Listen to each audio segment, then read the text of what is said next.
Men, women, and children looking to practice their religion in peace, viciously slaughtered. Surely that couldn't have happened in a country built on principles of freedom.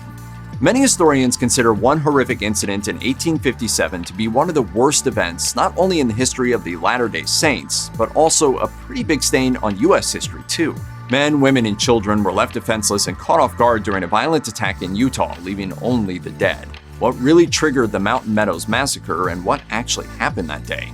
To understand that, there's some important groundwork that has to come first. In early 1857, a group of about 150 people and about 900 cattle began a lengthy journey across America, traveling from Arkansas to California and stopping at settlements along the way to resupply. Meanwhile, in Utah, the Smithsonian Magazine says that the Latter-day Saint community was becoming increasingly apprehensive to the idea that those outside their faith were going to be crossing their land, and the fears weren't unfounded. In April 1857, a polygamous church member from Arkansas named Parley P. Pratt was murdered by the husband of one of his wives. When news of the murder traveled to Utah, Latter-day Saints were stunned and scared. They believed that Pratt had been killed for religious reasons by Americans, a group the church viewed as threatening outsiders. NPR says it led to religious leaders warning the community that American soldiers were coming to get them in order to put a stop to their polygamous lifestyle, and an intense panic set in for the Utah Latter-day Saints community. If we wish for our rightful place on earth, we must build it. The Utah Education Network reports that the Utah Latter-day Saints were becoming poised for nothing less than war, and in fact, on August 5th, the governor declared martial law. Suddenly, anyone traveling through Utah would need permission, which the already traveling Arkansas immigrants would have no idea about. Completely unaware of the heightened tensions and a church militia that had recently formed, the Arkansas wagon train arrived around August 10th in Salt Lake City, Utah. Utah residents were told not to sell goods to travelers who did not have a travel pass, and instead to save it all for themselves in case war broke out. That was a major inconvenience for the Arkansas immigrants who were traveling by wagon and getting low on supplies for both the humans and their livestock. The situation caused frustrations between the groups to grow even more. Smithsonian Magazine adds that it is highly likely that Brigham Young, the Latter-day Saints church president at the time, was involved in the planning of defensive maneuvers. For example, he reportedly tried to get a nearby tribe of indigenous people, the Paiutes, to join the Latter-day Saints in forming a defense against those he saw as invaders. Church leaders like John D. Lee and George A. Smith told the nearby Paiute tribe that the approaching Americans were going to try to poison their water supply or livestock, and the Smithsonian says it helped cement an alliance against outsiders. The Utah Education Network reports that around September 7th, Paiutes joined with the Utah Latter-day Saints to start attacking the Arkansas immigrants. On the first day, 7 people were killed and 16 were injured. More bloody days would follow. Over the next few days, they shot at each other, and the Arkansas wagon train members arranged their wagons in a circle for protection. They also dug trenches. Still, with nowhere to escape to and pinned in place, the immigrants were at a great disadvantage. They were very low on food, water, and ammunition, and around September 11, 1857, the fight came to a horrific conclusion.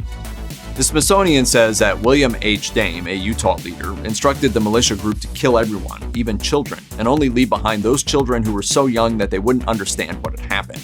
Waving a white flag, John D. Lee and a group of other Utah Mormons went forward and interrogated the immigrants. Although the Arkansas group insisted that they were just moving between states and weren't there to cause any trouble, Lee demanded that their group leave all their possessions, including weapons, behind. The group agreed. NPR recounts, the unarmed men in the Arkansas group agreed to walk side by side with a fully armed Utah group.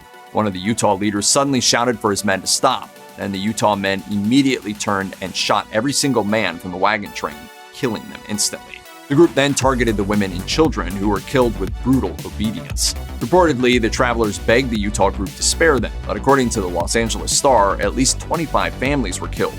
Not a single immigrant over the age of 7 made it out of the mountain meadows alive, and only 17 infants and toddlers survived. Those 17 children were then raised by the same Latter-day Saints families who had killed their biological parents and siblings. It's believed by some that the remains of the dozens of slaughtered people were left to be consumed by animals or were thrown into nearby ravines in order to cover up the massacre. The Smithsonian, however, reports that the victims were quickly buried. For quite a long time, Paiutes were blamed for the attack, but the most recent research shared with NPR has revealed that some of the Utah militia were actually disguised as Paiutes. The actual tribe was not as involved as the Latter-day Saints tried to claim.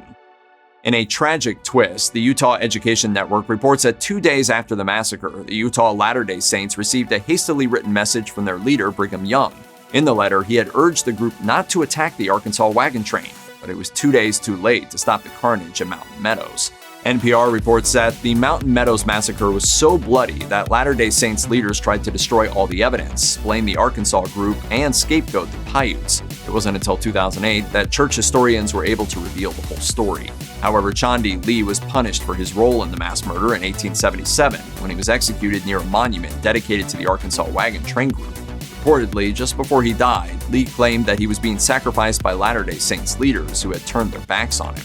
The Church of Jesus Christ of Latter-day Saints officially recognized its role in the attack 150 years after, in 2007, saying, "What was done here long ago by members of our church represents a terrible and inexcusable departure from Christian teaching and conduct."